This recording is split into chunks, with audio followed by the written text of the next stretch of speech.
জাতীয় পোল্ট্রি উন্নয়ন নীতিমালা ২০২৬-এর চূড়ান্ত খসড়ায় মুরগির একদিনের বাচ্চা ও প্যারেন্ট স্টক আমদানি করার সিদ্ধান্ত হয়েছে।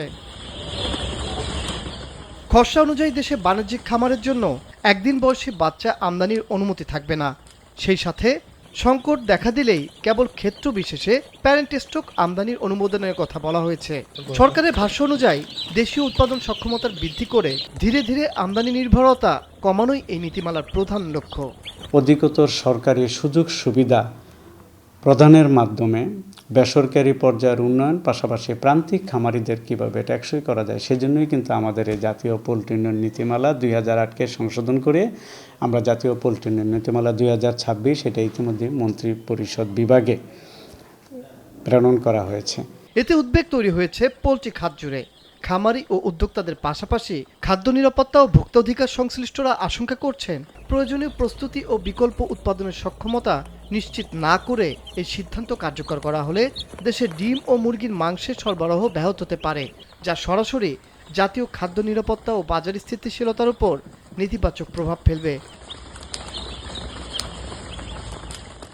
উদ্যোক্তারা বলেন, মুরগির প্যারেন্ট স্টক আমদানির পুরোপুরি বন্ধ করা হলে বাজারে সরবরাহ ঘাটতি তৈরি হওয়ার পাশাপাশি প্রান্তিক খামারিরা সবচেয়ে বেশি ক্ষতিগ্রস্ত হতে পারেন। আপনি যদি শুরুতে এই জিনিসটাকে প্রোহিবিট করে রাখেন, বন্ধ করে রাখেন, আপনার কিন্তু ভোক্তার যে জায়গাটা তারা কিন্তু অনেক ঝুঁকিতে পড়ে যাবে। ক্রাইসিসে ডিম এবং মুরগির দাম বেড়ে যাবে। আপনি যদি ওই অপশনটা রাখেন যে আমদানি করা যাবে, তাহলে যে কোনো সময় বিভিন্ন দেশ থেকে হ্যাচিং ডিমটা এনে আমি ইমিডিয়েটলি বাচ্চাটা ফুটাতে পারি এবং আমার দেশে যে ক্রান্তিকালে যে ভোক্তার যে সমস্যাটা হবে বা প্রান্তিক খামারের বাচ্চা না পাইলে তারা ফার্ম বন্ধ করে দেবে। সেক্ষেত্রে দুইটা জিনিসকে আপনি ইমিডিয়েটলি সলিউশন দিতে পারবেন যদি ওই উইন্ডোটা খোলা রাখেন।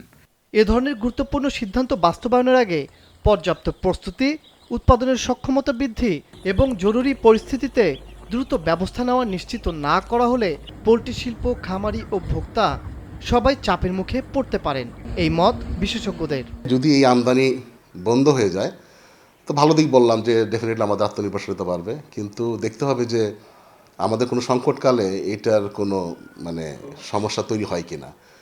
এই জন্য বিকল্প কোনো ব্যবস্থা রেখে, যদি বিকল্প ব্যবস্থা রাখা যায় অথবা বিকল্প যদি সংকটকালে আমাদের কোনো ধরনের যদি ব্যবস্থা আমরা রাখতে পারি, সেটা দেখে আমাদের আইনটা প্রণয়ন করা যেতে, বিবেচনা করা যেতে পারে। তবে বিষয়ে খেয়াল রাখতে হবে, আমি বরাবর ফোকাস করবো যেটা হচ্ছে সকল অংশীজনের সাথে কথা বলে এই বিষয়টা নিশ্চিত করা। প্যারেন্ট স্টকের সিংহভাগ উৎপাদন করে দেশের কয়েকটি বাণিজ্যিক প্রতিষ্ঠান। অভিযোগ, গুটি কয়েক বাণিজ্যিক প্রতিষ্ঠানকে সুবিধা দিতেই এ ধরনের সিদ্ধান্ত। মাছরাঙ্গা, নিউজ ডেস্ক।